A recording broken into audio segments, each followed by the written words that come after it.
conception that the 177 is a better long-range caliber, and that is absolutely not the case. The larger caliber pellets generally have a higher ballistic coefficient, which means that they are actually much better suited to long-range shooting and are less affected by the wind and by atmospheric conditions. The first thing I want to do when I get down there is to take a quick wind measurement. We're going to be shooting long range, that's just the way it is. You can't really get close to these animals, so the wind is going to be very important. And then I've got my rangefinder with me, so when we see an animal, it's basically going to be a fact of quickly getting a range, and then I've got an app on my phone that helps me to take those long range shots.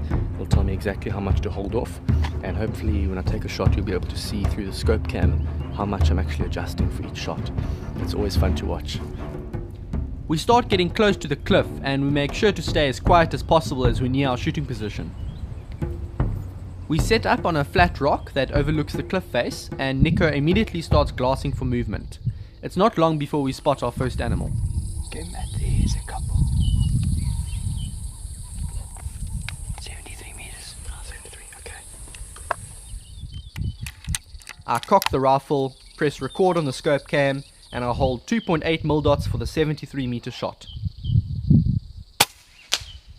The shot passes hard, just plucking some fur off his neck, and I realized that in my excitement I'd forgotten to take the decline into account. Luckily the Dussie stays put. I adjust my hold to a little over 2 mil dots, squeeze the trigger, and I nail the shot. This is the second one. Just below him, second one's still there. The commotion brings a second Dussie out of hiding, and I take it with a clean headshot. Shot. Oh, shot.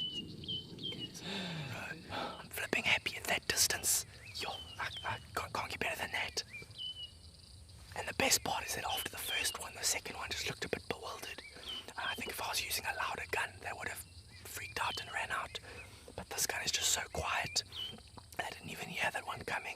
That was awesome, man. Now unfortunately I'm using quite a cheap scope on this gun, but you can just make out that pellet in flight, and this is a good example of how small your margin for error is. If that pellet was just a centimeter or two lower, that animal would have been dead. And it's a wake-up call that I actually need to be more critical when trying to estimate the angle of the shot. The advantage of taking long-range shots with a silenced air gun is that you often get a second chance, and I make sure on this shot that I don't make the same mistake twice. You have to take headshots or spine shots on Dussies because a heart and lung shot, despite being just as effective, will take a few seconds to kill the animal, and by that time it's